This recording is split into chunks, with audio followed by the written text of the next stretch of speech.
भगवान श्री राम वन को गए। एक बार मैं सीता मैया ने सोचा कि क्यों न मैं कुछ ऋषियों का निमंत्रण करके जिमा दूं। भगवान से कहा आप ऋषियों का निमंत्रण कर आओ। इस खांडव वन के जितने भी ऋषि हैं सब ऋषियों का मैं भोजन कराऊंगा। भगवान कहने लगे कि सबको रहने दो, एक आध दो ही जिमाई लो,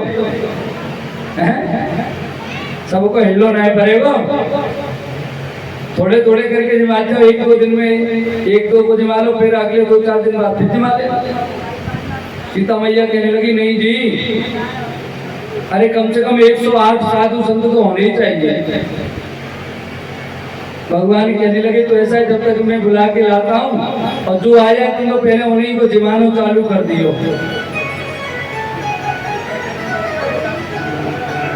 अगस्त ऋषि के पास ही पहले पहुंच गए और भगवान आपका निमंत्रण है, हमारी भार्या आपको भोजन कराना चाहती है, आप भरपेट भोजन करना, भरपेट। अगस्त ऋषि समझ के बोले हाँ ठीक है, उनके थोड़ी आते हैं, हम भरपेट करते। अब पहुंच गए।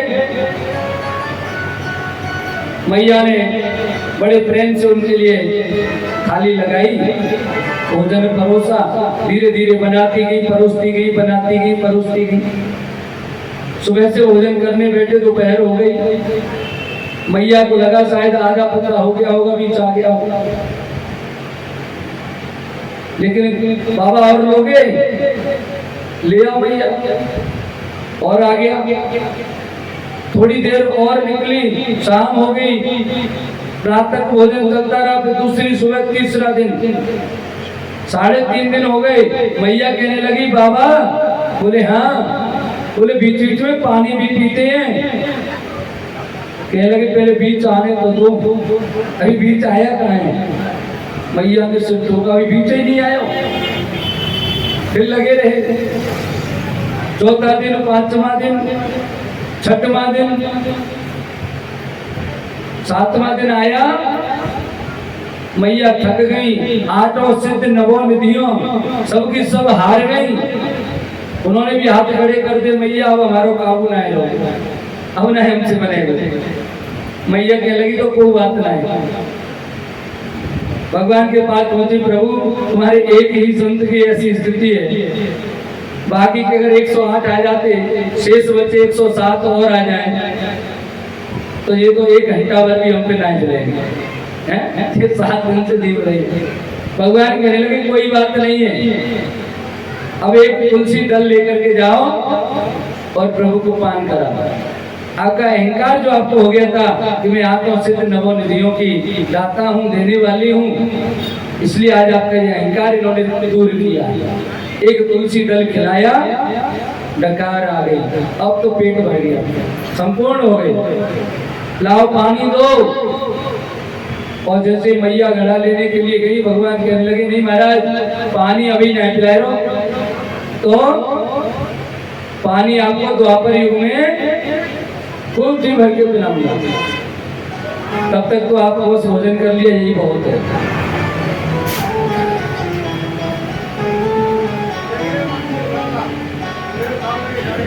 आज उस राम के समय के प्यासे अगस्त जी को बुलाया है और उनसे कहा बाबा पियो जी भर के पानी। बाबा ने अंजलि लगाई और समस्त पानी को पी गई, तृप्त हो गए पानी पी करके। इधर में मेघमालाएं बरस बरस के हार गई। जब ये मेघमालाएं हार गई, लौट करके पहुंची इंद्र के पास कि महाराज हमने तो जी भर के इतना बारिश की, लेकिन ब्रज क्षेत्र पूरा बहना है। इंद्र सोच रहा है फिर तो बह गया होगा, आपको दिखा नहीं होगा। बोले पता नहीं। इतने में भगवान ने नीचे से चक्रवात के रूप में ऊपर पवन को आदेश दिया कि जाओ यहाँ की ब्रजरज पहुंचा दो इंद्र के पास। इंद्र ने जैसे नीचे झांक के देखा, ब्रजरज चली आ रही है। इतने में नारद जी आ गए कहा ये रज कहाँ से आई? बोलिए ब्रज रज है। बोले इतना पानी बरसने के बावजूद भी अगर ये रज उड़ रही है वहां पर, ये क्या करिश्मा है? तब नारद जी ने समझा कि तुमने गलत आदमी से पंगा ले लिया। पंगा और गलत व्यक्ति से ले लिया तुमने, जाओ माफी मांगो। ये भगवान है, परम ब्रह्म है। तब इंद्र को ज्ञान हुआ, दौड़ा दौड़ा चला आया और आकर के भगवान से प्रार्थना कर रहा है कि नमस्तोभ्यं भगवते पुरुषाय महात्मने वासुदेवाय कृष्णाय सांत्वनां पतये नमः। हे वासुदेव, आप तो महात्मा हैं, आप महान आत्मा हैं, आप भगवान हैं, आप पुरुषोत्तम हैं, आप जगदीश्वर हैं, आप तो बड़ी कृपा निधान हैं। हे प्रभु, आपने बड़ी कृपा की, मुझे ये ज्ञान करा दिया, अन्यथा तो मुझे तो कुछ ज्ञान ही नहीं था। भगवान ने कहा कोई बात नहीं, चलो जब ज्ञान हो गया तभी से। आज इंद्र बुद्धि से विकार हो गया, बुद्धि निर्मल हो गई। अब इंद्र की भगवान के दर्शन करके कामधेनु गाय के दूध से भगवान का अभिषेक कराया गया। कृष्ण कृष्ण महायोगिन विश्वात्मन विश्वसंभव भवता लोकनाथेन शराधावय मुच्यत।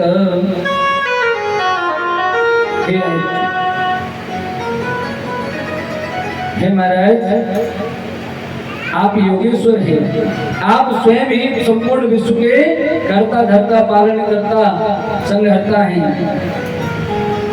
हे स्वामी, हे अच्युत, मैं आपको बारंबार नमस्कार करता हूँ। आपको पाकर आज मैं भी सनाथ हो गया, अब तक अनाथ था। आज गंगा मैया के जल से, मानसी गंगा जो है ना, उन गंगा मैया के जल से अभिषेक कराया है। कामधेनु के दूध से अभिषेक कराया और जहाँ पर ये अभिषेक हुआ वहां पर गोविंद कुंड बन गया। और वो कहते हैं गाय को बिंद कहते हैं दूध को। गाय के दूध के कारण भगवान का अभिषेक होने के कारण भगवान का नाम हो गया गोविंद। बोले गोविंद भगवान की जय हो। आज भगवान श्री कृष्ण इंद्र को माफ कर देते हैं। ये जो गोवर्धन महाराज हैं, इनके बारे में दो तीन प्रकार की कथाएं आती हैं। एक कथा तो आती है कि जब भगवान श्री राम सेतु का निर्माण कर रहे थे, लंका में जाने के लिए उस वक्त हनुमान जी महाराज इन गोवर्धन महाराज को लेकर के जा रहे थे। हिमालय पर्वत से ये कहकर के लेकर के आए थे कि हम आपको भगवान के दर्शन कराएंगे। लेकिन यहाँ हो गया गड़बड़, सेतु बन करके तैयार हो गया, हनुमान जी महाराज यहीं तक आ पाए। भगवान ने वहीं से आदेश दे दिया कि जो जहां पर है वहीं पर पर्वतों को रख करके चले आओ। हनुमान जी महाराज जब इनको रखने लगे तो उन्होंने कहा आपने हमारे साथ बड़ा गड़बड़ कर दिया। एक तो हमको हमारे भाई बंधु माता पिता सबसे दूर कर दिया, ऊपर से भगवान के दर्शन भी नहीं हो पाए। हम अकेले अकेले यहाँ क्या करेंगे? हनुमान जी ने भगवान से पूछा तो भगवान कहने लगे कि उनसे कह दो कि द्वापर युग में अभी तो आपको केवल एक ही बार दर्शन होते, लेकिन द्वापर युग में हम आपके पास पूरा बचपन ही गुजारेंगे। इस बात को मान करके और गोवर्धन महाराज यहीं पर रह गए। एक कथा तो ये आती है और दूसरी कथा आती है कि जब भगवान श्री कृष्ण या लीला अवतार करने के लिए लीला अवतार धारण करने के लिए जब आ रहे थे तो इन्होंने राधा रानी से कहा कि राधा रानी अब हमको धराधाम पर चलना है, लीलाएं करनी है। तो राधा रानी ने मना कर दिया, भगवान मैं नहीं जाऊंगी। बोले क्यों? कि मैं ऐसे स्थान पर जाके क्या करूंगी जहाँ न तो गोवर्धन है और ना ही वृंदावन है और ना ही वहां पर यमुना मैया है। ऐसी जगह जाके मैं क्या करूंगी, मेरा तो मन ही नहीं लगेगा वहां। तो भगवान ने अपने मन से हृदय से निकालकर गोवर्धन महाराज को यहाँ भेजा, वृंदावन को बसाया और यमुना महारानी का आह्वान किया तो ये भी यहाँ पहुंच गई। तब राधा रानी इधर आई है। ऐसी भी एक गोलोक धाम से सब आई। एक कथा ये आती है और एक कथा आती है कि अगस्त ऋषि इनको पुलस्त ऋषि हिमालय से मांग करके द्रोणागिरि जो हैं इनके पिता के लाते हैं, इनसे मांग करके लेकर के आए हैं और इनको लेकर काशी जा रहे थे। आते समय गोवर्धन महाराज ने कह दिया कि महाराज जहां आप हमको रख दोगे हम वहीं रह जाएंगे। यहाँ आकर के ब्रज में इन्होंने अपना वजन बढ़ा दिया, गोवर्धन महाराज भारी हो गए। इसके कारण उनको गोवर्धन महाराज यहीं छोड़कर जाने पड़े। श्राप दे दिया कि जाओ आप कलयुग में तिल तिल करके घटते जाओगे। ऐसा कहा जाता है कि गोवर्धन महाराज प्रतिदिन एक तिल भर धरती में धंस जाते हैं। बोलिए गोवर्धन महाराज की जय हो। एक दिन श्री सुखदेव जी महाराज कह रहे हैं, हे राजन परीक्षित, एक दिन की बात है कि एकादश्याम निराहार समभर्य जनार्दनम कृष्णातुम नंदस्तो कालिंद्याम द्वादश्याम जलमाविशत। एकादशी का व्रत किया, द्वादशी में उसका पारायण करने के लिए थोड़ा सा अंधेरे में ही माँ कालिंदी में स्नान करने के लिए नंद बाबा चले गए। 3 बजे का समय रहा होगा। वरुण देव ने इसको अपना अपमान समझ करके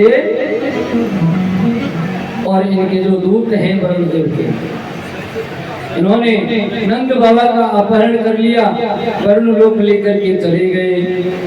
जब भगवान श्री कृष्ण को पता लगा तो इन्होंने वहां जाकर के अपना पंचजन्य जो शंख है उस शंख की ध्वनि की और उस ध्वनि को सुन करके वरुण देव बाहर आ गए।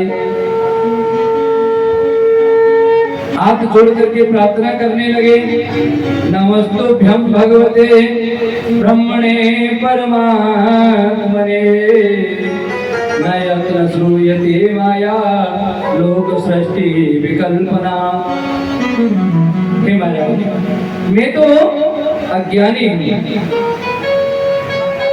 आपको सृष्टि आपकी माया के कारण में इसमें ऐसा भ्रमित हो गया, मैं आपको समझ नहीं पाया, मुझे आप माफ कर दीजिए। भगवान श्री कृष्ण ने कहा कोई बात नहीं है, हमारे बाबा आपके धाम में आ गए हैं, कृपया करके आप हमें हमारे बाबा को लौटा दो। वरुण देव से नंद बाबा को लेकर के आ जाते हैं। आज वरुण देव बार बार क्षमा मांग रहे इस बात में, इनको भी क्षमा कर दिया। अब तो एक दिन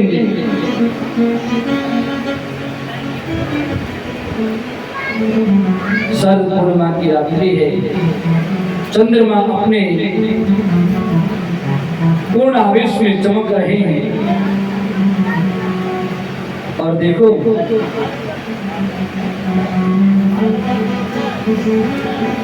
भगवान श्री कृष्ण ने कामदेव से कहा, हे कामदेव, मैं जानता हूं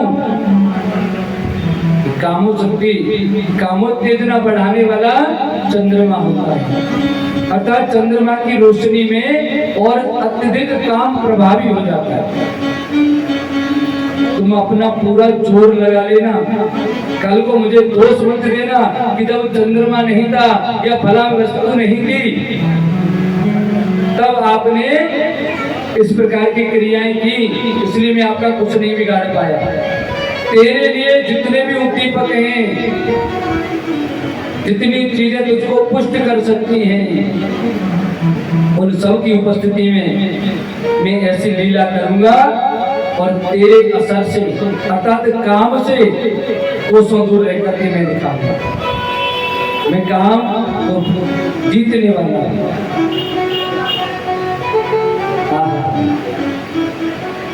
श्री सुखदेव जी महाराज कितना अच्छा वर्णन कर रहे हैं। भगवान पिता रात्रो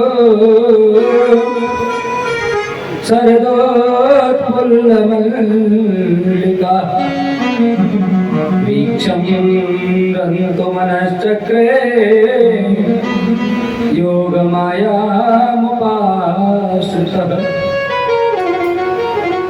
आज भगवान ने एक बार तो पहले वेणु बजाई थी, तब सबको सुनाई पड़ी, सबने आनंद लिया। लेकिन आज भगवान ने जब वेणु बजाई है, बंसी बजाई है, तो केवल उन गोपियों को ही सुनाई पड़ी। उन गोपिकाओं के कान में जब वेणु की आवाज पहुंची है, योग माया का आश्रय लिया और सोचा कि अब तो हम रास की क्रिया करेंगे, रास क्रिया करेंगे। डोलत त्रिविध पवन सुखदाई और लखित हैं प्रमुदित हैं यदुराई। शीतल मंद सुगंध तीनों प्रकार की हवा चल रही है। इसमें भगवान श्री कृष्ण का मन बड़ा आनंदित हो रहा है। देखो कितनी ठंडी ठंडी हवा चलने लगी है। वरुण देव को भी पता है, इंद्र को भी पता है किस कार्य की आवश्यकता है। ठंडी शीतल मंद सुगंध की जरूरत है। बहुत सुंदर पवन इस समय बह रही है और तेरे भंगे है वेणु बजाई सुन गोपिया तुर उठाई। आज भगवान ने तिरछे होकर के पैर पे पैर रख करके और वेणु को जैसे ही अग्रों पर रहा, जैसे ही वेणु बजाई है, आहा, जैसे ही बंसी में तान छेड़ी और जैसे ही बंसी की धुन उन गोपियों के कानों में पड़ी है, जो गोपी जो कार्य कर रही हैं, समस्त कार्यों को छोड़ करके भागी भागी चली आ रही हैं। एक गोपी तो श्रृंगार कर रही है, एक आंख में काजल लगाया, दूसरी में लगाई नहीं पाया, बेभागी। एक ने होठ रचाए, एक तरफ का रचा, एक नहीं रचा। एक कपड़े पहन रही है, सारे उल्टे सीधे कपड़े पहन रही है, दूसरी भोजन कर रही है। एक कौर मुंह में लगा है, दूसरा हाथ में, तो हाथ के कौर को छोड़ करके ही दे भागी। जल का गिलास अगर हाथ में लगाए तो उस जल के गिलास को लेकर के ही भाग जाएंगे। आज इनके पति माता पिता सब रोक रहे हैं, लेकिन गोपियां किसी के रोके नहीं रोक रही हैं। उस रात्रि के समय में भगवान श्री कृष्ण के पास आकर के और सभी जैसे इकट्ठी हुई, चारों तरफ से भगवान श्री कृष्ण को घेर लिया गया। भगवान श्री कृष्ण सबका स्वागत करते हुए पूछ रहे हैं, स्वागतम हो महाभागा प्रियम किम करवाणिव। आइए, आपका स्वागत है। हे प्रियो, कहिए मैं आपके लिए क्या सेवा कर सकता हूँ, मैं क्या करूं? गोपियां सोच रही हैं, कभी ऐसा भी होता है किसी ने हमको निमंत्रण भेजा हो कि भैया लड़के की शादी में आपका निमंत्रण है, और जब वो आ जाए फिर हम आप उससे पूछे कि आपका स्वागत है, आइए बताओ आप यहाँ क्यों आए हो। कैसे ठगा ठगा सा बेचारा महसूस करेगा, अपमानित जैसा। यार ये भी कोई बात रही क्या? ये तो कोई बात ही नहीं है। पहले आपने कह दिया कि यहाँ आओ, वेणु बजा करके बुलाया आपने, और आप स्वागत करने के बाद पूछ रहे हो आप यहाँ क्यों आए हो। नामयं कश्चित् भूतागमन कारणम्। हे ब्रजगोपिकाओ, यहाँ आने का मुझे अपना कारण बताओ, आप यहाँ क्यों आए हैं?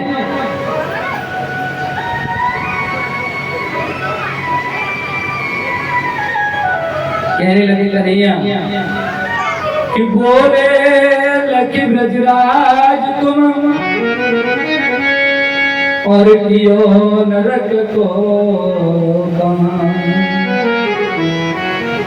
सास ससुर पति मातु पितु तज आई यही काम। हे सखियों, हे गोपियों, आपने ये तो बड़ा नरक का काम किया। आपने अपने माता पिता सास ससुर अपने पति इत्यादि सबको छोड़ करके आप यहाँ आई हो, कितनी गलत बात है? अब देखिए, इस कथा से सभी माता बहनें ध्यान रखें, हमें क्या शिक्षा मिल रही है? भगवान ने छोटी सी उम्र में हमको बहुत सारी शिक्षाएं दी। अब ये तो मानते ठीक है कि वो भगवान थे, भगवान के पास गए तो कोई बात नहीं है, लेकिन आजकल तो हमारी माता बहनें सब लाज सब त्याग करके, तो जो सामान्य नागरिक है ना, सामान्य लोग हैं, सारे लोग लज्जा को त्याग करके सामान्य जनों के पास भी पहुंच जाती हैं। भगवान यही तो हमें बताना चाहते हैं इस कथा के माध्यम से। जो ऐसा कार्य करती हैं वो निश्चित रूप से नरकगामी होती है। नरक का काम कर रही हूँ, तो अपने माता पिता सास ससुर सबको त्याग करके उन सबकी इज्जत को दांव पे लगा करके अपने घर से बाहर अगर निकल जाती हैं तो निश्चित मान लेना वो नरकगामी होगी। लेकिन ये तो भगवान के पास आए। अगर कहा जाए कि चलो हम आपको भगवान के पास लेके चलते हैं, मंदिर के लिए कहा जाए कि रोजाना मंदिर चले जाया करो, तो मंदिर नहीं जाएंगे। लेकिन अगर किसी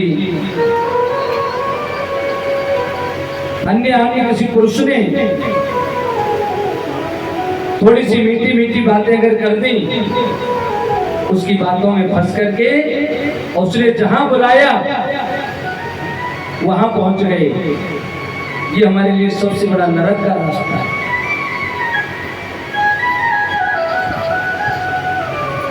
आज हमारे समाज में एक नया खेल चल रहा है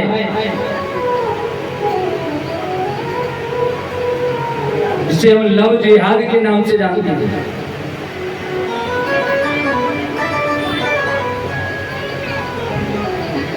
जो आवारा लड़के हैं ना, उनको केवल इसी बात के लिए पैसे दिए जा रहे हैं कि आप तो बस ये काम करो, बड़ी मीठी मीठी बातें बना करके हमारी भोली भाली बहनों को अपने जाल में फंसा लेते हैं। ये नहीं समझ पाते कि हम गलत हैं या सही हैं, इस बात का निर्णय नहीं कर पाते और फिर वो जहां बुलाते हैं अपने माँ बाप की इज्जत को तार तार करके वहां पहुंच जाती हैं। कन्हैया यही शिक्षा दे रहे हैं कि हमको इस प्रकार के कार्य नहीं करने चाहिए। आज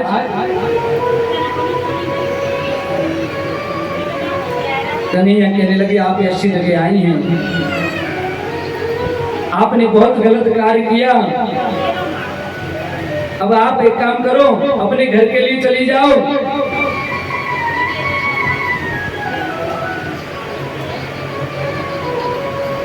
गोपियां भगवान श्री कृष्ण से एक प्रश्न पूछती हैं। भगवान श्री कृष्ण गोपियों से पूछ रहे हैं कि हे गोपियों, आपको पता है आपने अपना पतिव्रत धर्म नष्ट किया है और पतिव्रता की ताकत क्या होती है मैं आपको बताता हूं। एक स्त्री अपने पति की सेवा कर रही थी। माता बहने ध्यान दें, श्रोता बनकर सुने, सरोता न बने। हाँ, खुद भी नहीं सुने और दूसरों को भी नहीं सुने, ध्यान से सुने। एक पत्नी जो पतिव्रता स्त्री थी, अपने पति की सेवा कर रही थी। उसका एक छोटा सा बालक घुटनों के बल पर चलता हुआ चूल्हे की ओर जाने लगा। उस चूल्हे में आग दहक रही थी। उस पतिव्रता स्त्री ने वहीं से अपनी वक्र दृष्टि डाल दी, उस चूल्हे की आग भी शीतल हो गई। बालक चूल्हे में गया लेकिन जला नहीं। ये होती है एक पतिव्रता की शक्ति, ताकत। संत तिरुवल्लुवर दक्षिण भारत के बहुत बड़े संत हुए। कुछ संतों ने उनका बड़ा विरोध किया कि आप कैसे संत हैं, गृहस्थी में रहते हैं, आपने शादी कर ली, गृहस्थ जीवन में भगवान को नहीं पाया जा सकता, अतः भक्ति नहीं की जा सकती। एक बार कुछ संत उनके घर पर आए, ठहर गए, भोजन करने के लिए रुक गए। संत तिरुवल्लुवर की पत्नी भोजन बनाया, काफी देर हो गई, बिल्कुल ठंडा भोजन परोसा गया संतों को। पानी भरने के लिए कुएं पर गई, सामने कुआं था, पानी की बाल्टी खींच रही है, बीच कुएं पर आ पाई। इतने में संत तिरुवल्लुवर ने आवाज लगाई, अजी सुनती हो? कहने लगी क्या हुआ प्रभु, आपने इतना गर्म भोजन संतों को परोस दिया है, इनका मुंह जल जाएगा, ये कैसे खाएंगे इस भोजन को?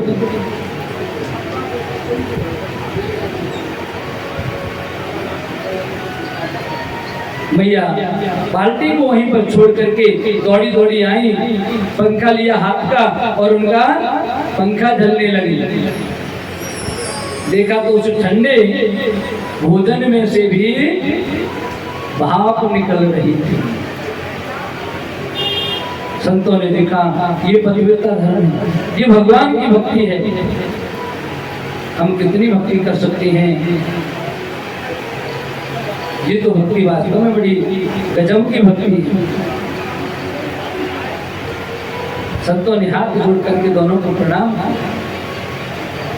इधर देखा कि बाल्टी को जहां छोड़ के आई उसी स्थान पे बाल्टी लटकी हुई है, न तो बाल्टी नीचे गई, वहीं से जाकर के पुनः पानी खींचने लगी। संतों ने देखा ये तो और भी बड़ा करिश्मा है पतिव्रता धर्म की, ये पारिवारिक जीवन में रहते हुए भी भक्ति की पराकाष्ठा होती है। इसलिए सज्जनों,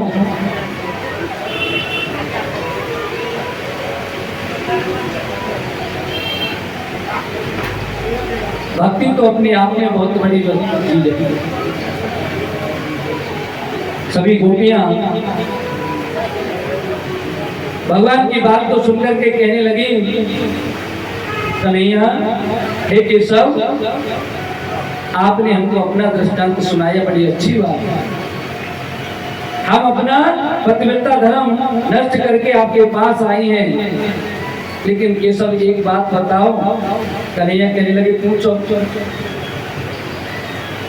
एक स्त्री करवा चौथ का व्रत रखी है, उसका पति विदेश में काम करता है, एक फोटो रख करके अपने पास उसकी पूजा कर रही है, और बाहर उसका पति आकर के दरवाजा खटखटाता है, आवाज लगाता है, पहचान लेती कि बाहर मेरे पति आ गए। अब आप ही बताओ कि सब उसको उस मूर्ति की पूजा करनी चाहिए या जो सचमुच का पति आ गया उसकी पूजा करनी चाहिए? कन्हैया कहने लगे, ये तो स्वाभाविक सी बात है, इसमें तो कुछ पूछने वाली बात है ही नहीं। उनको अपने सचमुच के जो पति हैं, वास्तविक पति हैं, उन वास्तविक पति की पूजा करनी चाहिए।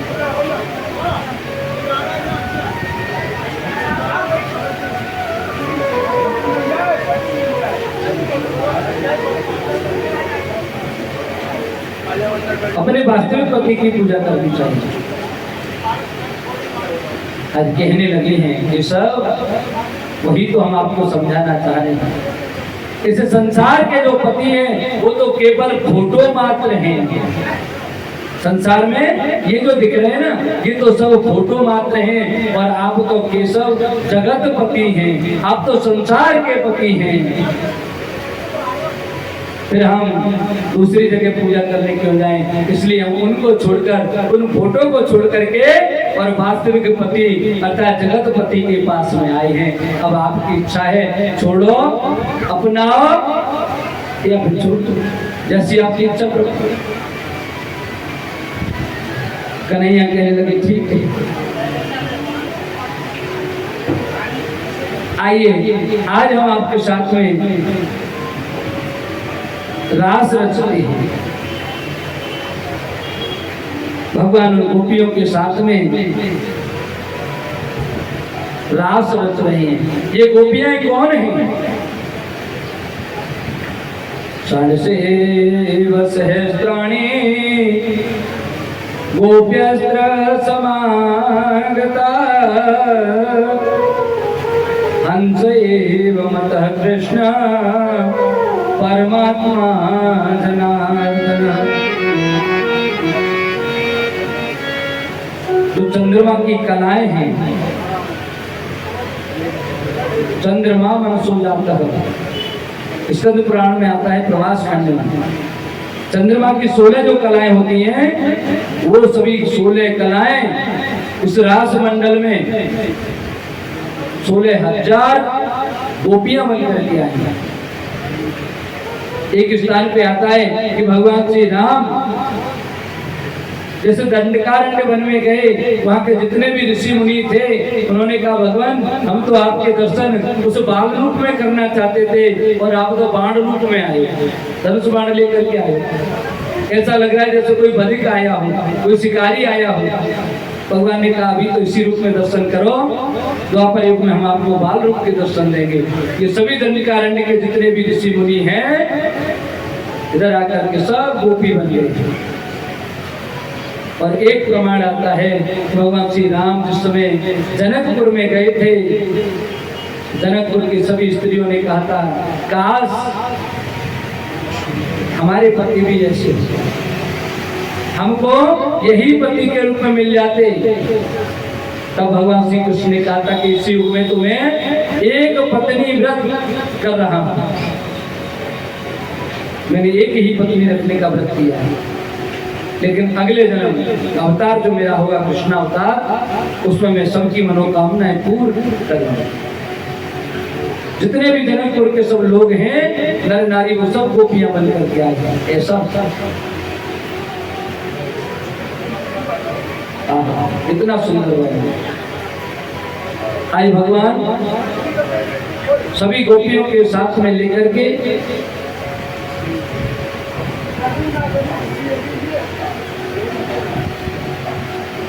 रास रचा रहे हैं। गोपी गोभीर पिबती भक्ति रस। गोपी कौन? जो भक्ति रस पीने वाले हैं, जो भगवान श्री कृष्ण के नाम का, उनकी भक्ति का जो रस पान करते हैं, वही गोपियां हैं। सा गोपी गोपनाथ गोपी, ये सभी गोपियां हैं। अंत में गोपियां कहने लगी, कन्हैया आपने हमारा मन मोह लिया है, इसलिए अब आप हमारे साथ आपकी जो इच्छा हो करना चाहते हो करें। हम तो अपने आप को संपूर्ण रूप से आपको समर्पित कर चुके हैं। भगवान रास रच रहे हैं गोपियों के साथ में।